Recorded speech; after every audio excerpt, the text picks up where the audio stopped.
très heureux. Bonjour. Ça fait un grand plaisir de vous voir ici à Bruxelles. Quand j'ai appris que Charles Aznavour enregistrait un disque dans la capitale, je n'ai pu m'empêcher de lui lancer une invitation sans trop savoir si un tête-à-tête à table lui siérait. Mais la réponse ne tarda pas et rendez-vous fut pris au Sablon. Avec l'intégrale de ses textes de chansons récemment publiés, l'auteur-compositeur-interprète, bientôt 87 ans, dernier monument du genre encore vivant, confirme sa place singulière et déterminante dans la chanson française. Il y a une belle carte. Oui, alors vous avez vu qu'il y a aussi des homards grillés. Mais je vais vous surprendre quand même. Oui. Je suis en Belgique, je veux manger typiquement belge. Ah bah écoutez, alors j'ai vu, oui, il y a les croquettes de crevettes grises. Hein, absolument. Oui. Absolument. Après, je mangerai une petite viande et bien sûr des frites. Mais vous, les restaurants, c'est presque une deuxième maison parce que vous êtes quasiment né dans la cuisine d'un restaurant. Je suis là, oui. Dans celui que tenait votre père rue de la Huchette, hein, c'est ça, à Paris? Mon grand-père rue Champollion, mon père rue de la Huchette, oui. Et puis, je suis né... en plus, j'ai eu la chance d'avoir deux cuisines à la maison. Ma mère faisait de la cuisine arménienne et mon père faisait de la cuisine russe. Oui, ah bah oui, puisque lui, descendait de... Il était fils de cuisinier russe, il avait appris ça.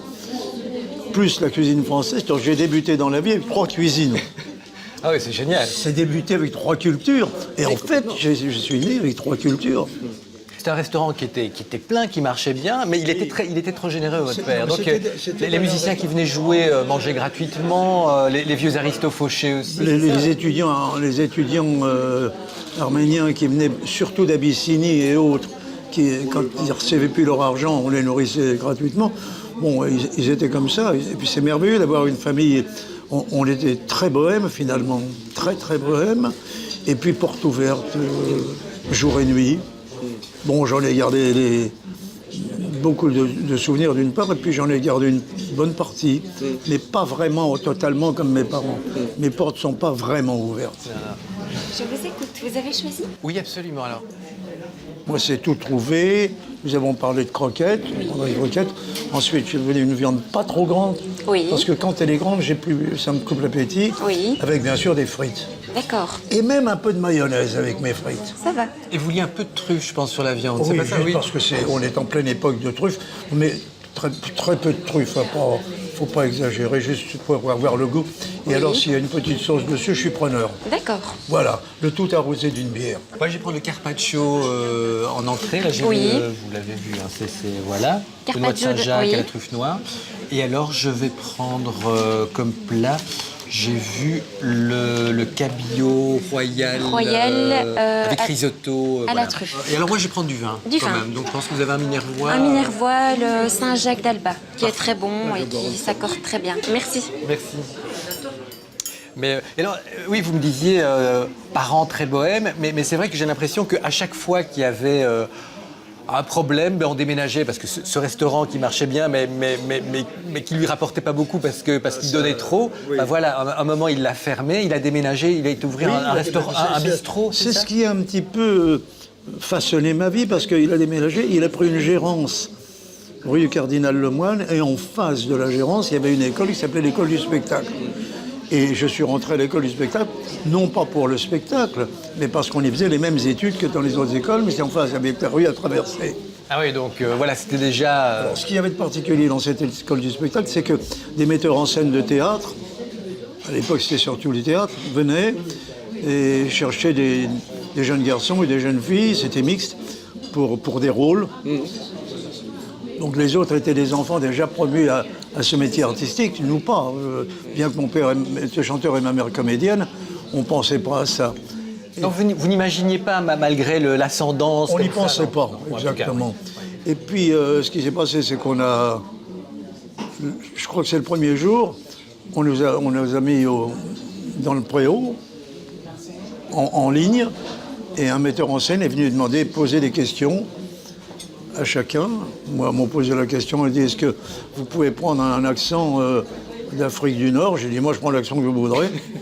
Elle m'a dit, bon, alors venez au studio des Champs-Élysées tel jour, je ne sais pas quel jour, et puis on va voir ce qu'on peut faire. Voilà comment ça a commencé. J'ai débuté dans une pièce allemande qui s'appelait Émile et les détectives, où on me peignait en noir tous les jours. Ah oui, donc oui, c'est l'époque où les Noirs étaient représentés par des... Ah oui, c'est les Blancs qui Par des jouent les Blancs, Noirs. oui, c'est ça, oui. Aujourd'hui, c'est les Noirs qui jouent les Blancs. oui.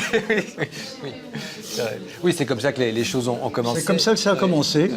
Et puis on a continué. Moi, depuis, j'ai pas arrêté de travailler. Bah non. Mais alors justement, là vous n'arrêtez pas parce que vous êtes en train d'enregistrer un album à Bruxelles, au studio ICP.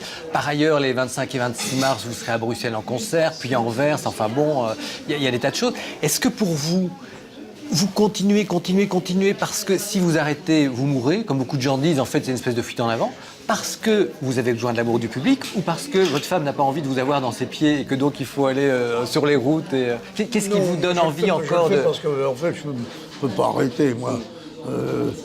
On a beaucoup dit que je disais que j'ai arrêté, mais c'était pas vrai. Oui, c'est ça, on a parlé de temps en temps d'adieu. Je comprends pas ceux qui disent, et j'ai des confrères qui disent, oui, mais je veux pas finir comme un vieux chanteur. Je trouve ridicule le vieux quelque chose. Picasso n'a pas été un vieux peintre. Non, c'est vrai. Oui. Tolstoï n'a pas été un vieil écrivain. Beethoven n'a pas été un vieux compositeur.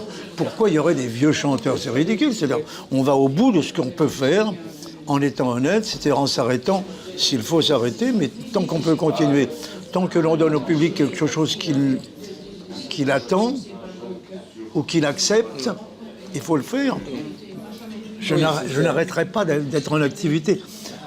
Je n'ai jamais imaginé, je me suis jamais imaginé en train de biner mon jardin parce que j'ai baissé les épaules. Mais est-ce que... Allez.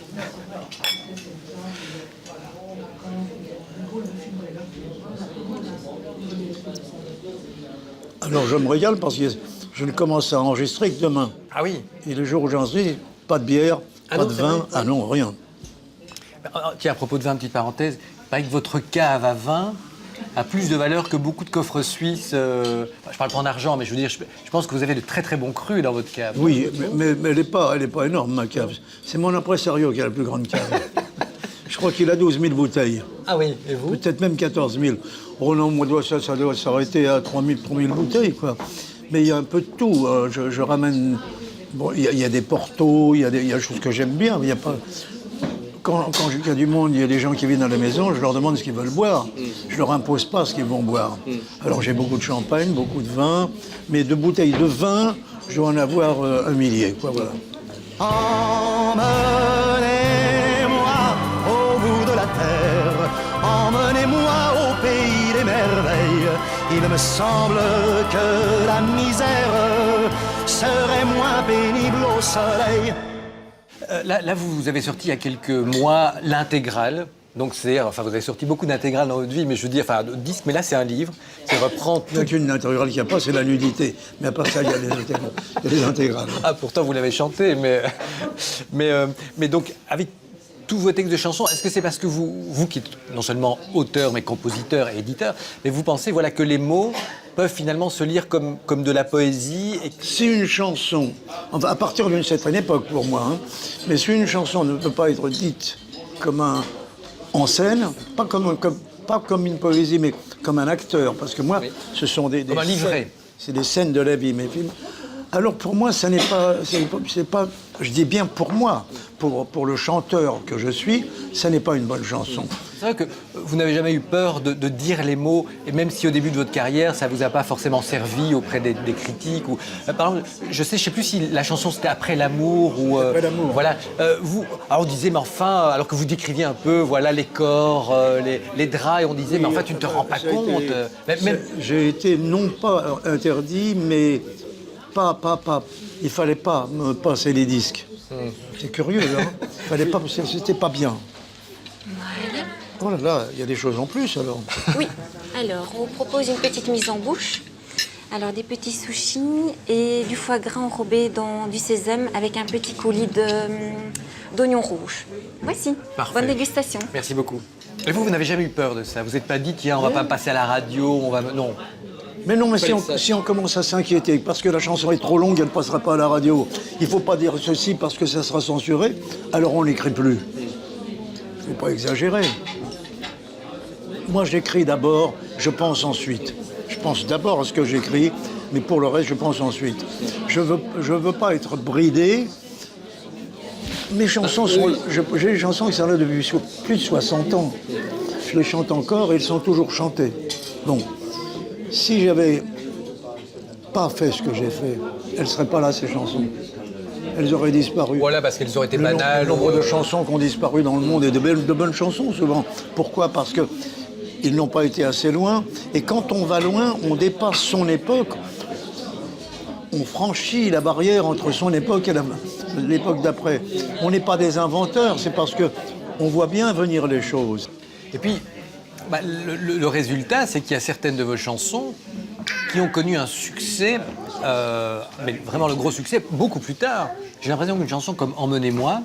40 ans. Oui, voilà, c'est ça. C'est-à-dire que sur le moment même, voilà, ça faisait partie... Elle marchait sur la scène. Voilà, c'est ça. Mais pas partie avant en disque. Elle était placée en numéro 2 de mon tour de chant ou 3. Elle est en dernier maintenant. Oui, parce que les gens l'attendent, parce que... Ouais. Il faut avoir la patience d'attendre. Et si on croit à ce que l'on fait, il faut avoir la patience d'attendre. Penser que les gens sont moins rapides que l'auteur. Le premier jour, quand je viens en Belgique, je mange belge. Pour la deuxième fois aussi, d'ailleurs. Le deuxième jour aussi.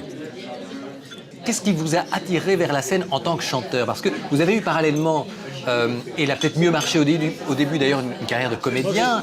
J'étais comédien, moi. Oui, c'est ça, vous étiez comédien. Donc pourquoi la chanson? Pour gagner ma vie, j'étais prêt à faire autre chose.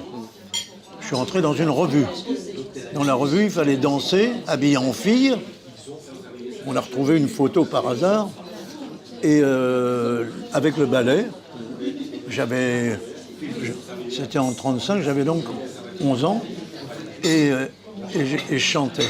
Plus tard, alors que tout de suite avant la guerre, j'ai fait un petit tour de chant pour chanter dans les cabarets. J'ai chanté dans les cabarets. Et puis petit à petit, la chanson a pris le dessus. Et je me suis dit, c'est pas la peine de dire je suis acteur. Et je le disais pas d'ailleurs.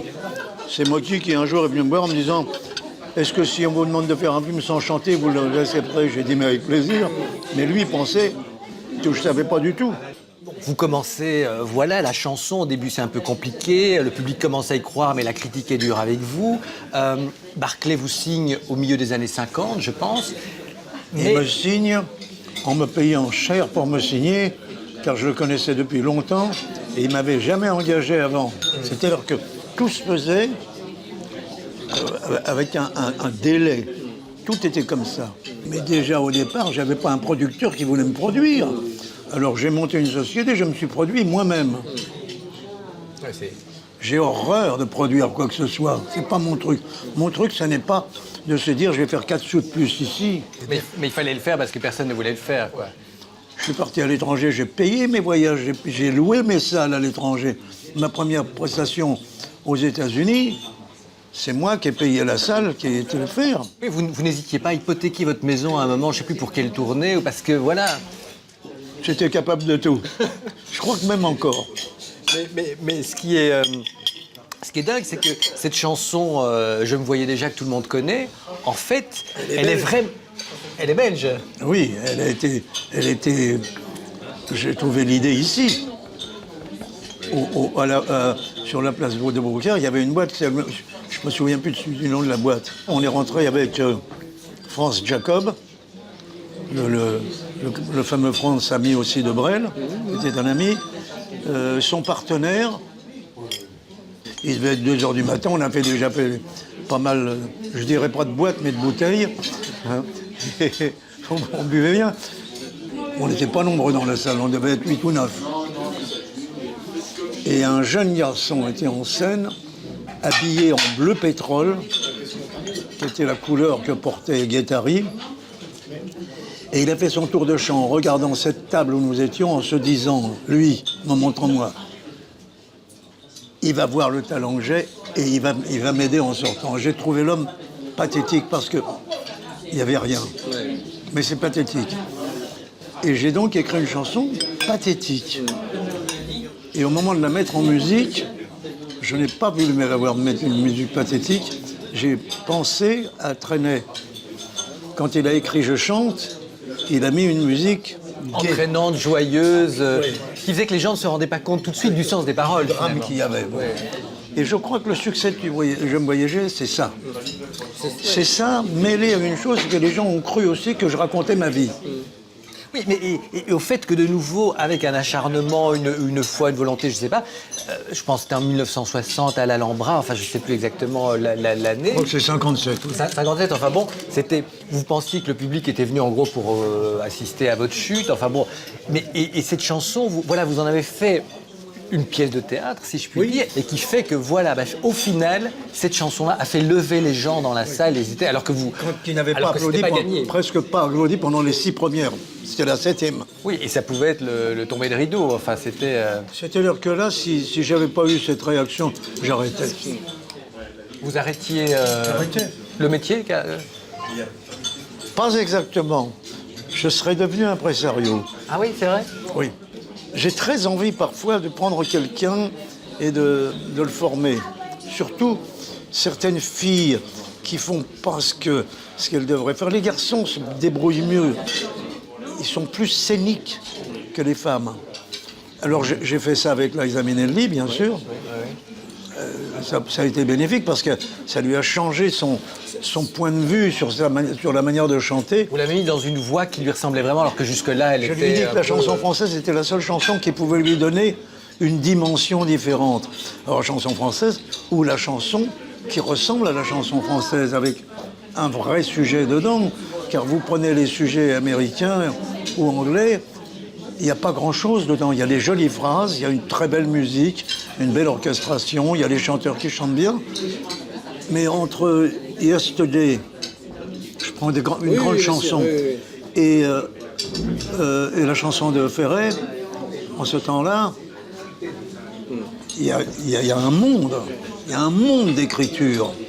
Et nous, les Français, nous ne reconnaissons pas les nôtres. Entre les auteurs américains ou anglais ou autres, et un Brassens, ou un Ferret, ou un Béard. Ou un Gainsbourg, ou un Gainsbourg, bien sûr. Et un Gainsbourg qui a su aussi s'adapter.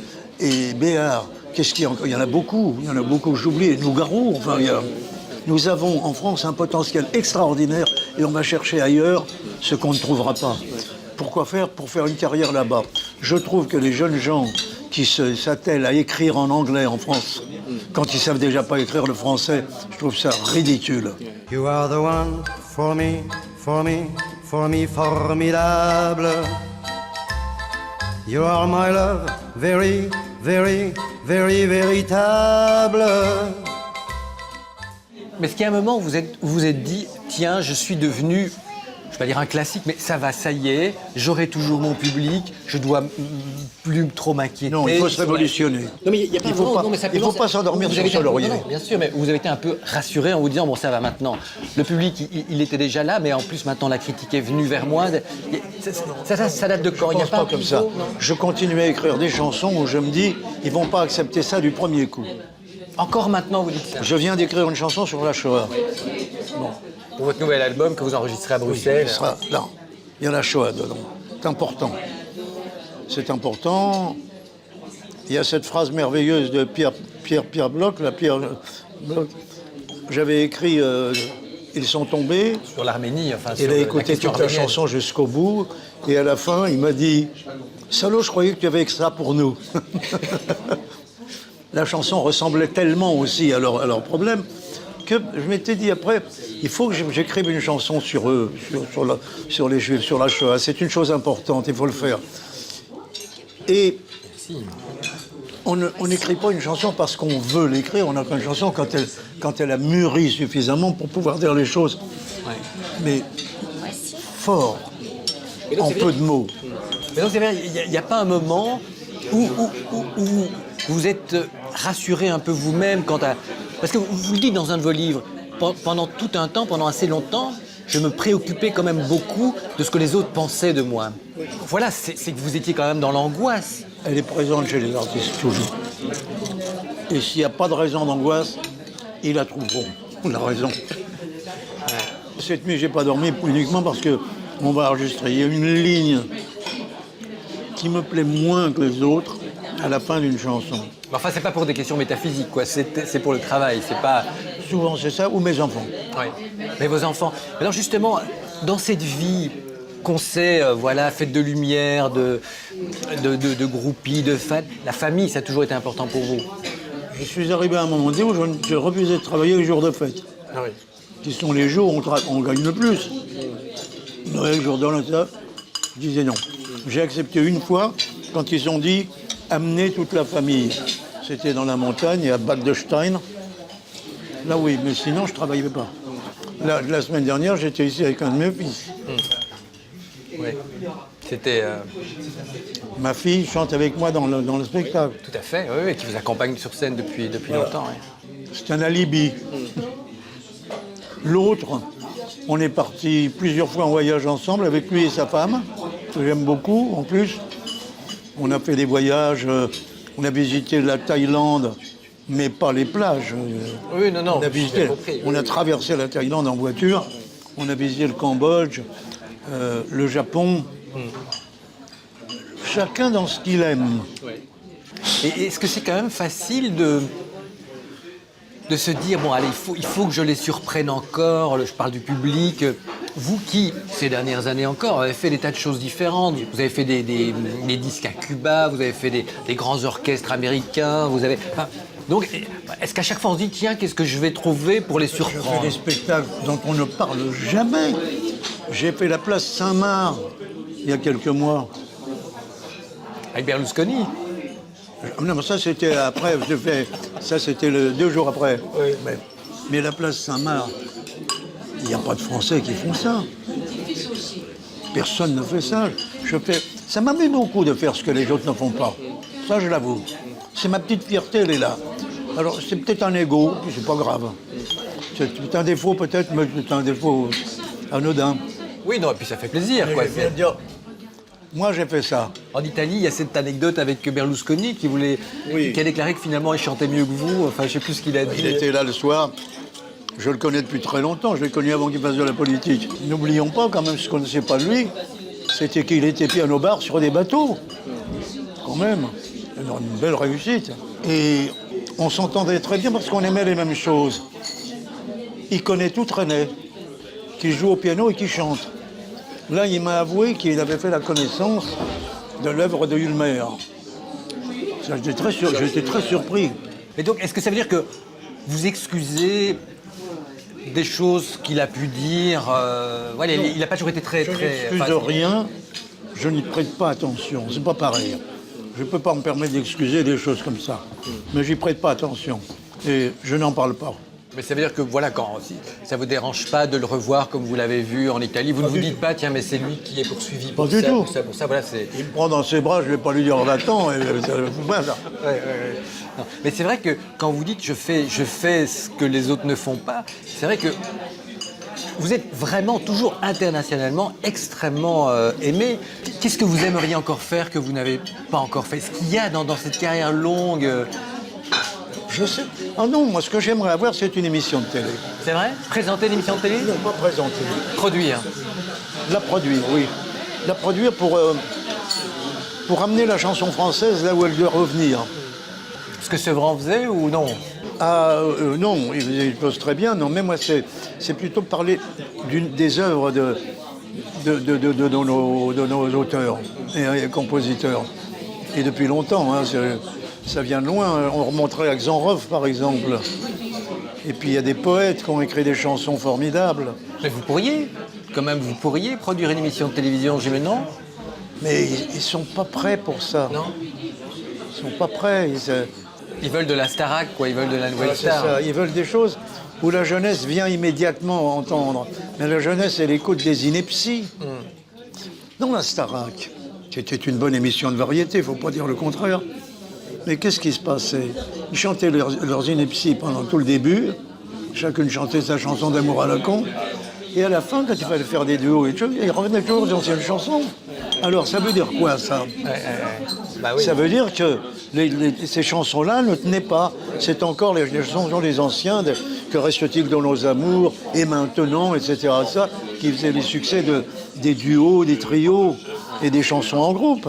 Moi, ce que je voudrais, c'est avoir une émission où il y aurait beaucoup de chansons retravaillées, revisitées, modernisées pour les orchestrations, faire voir à ces jeunes gens et jeunes filles que les chansons sont tellement bonnes qu'on peut en changer la manière autant de fois que l'on veut. Oui, non, je comprends. Je prendrai un dessert volontiers. Ah bah écoutez, avec grand plaisir.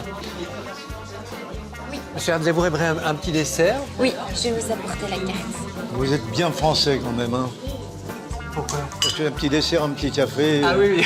une petite femme, une petite maison, et après on dit qu'on est grande gueule.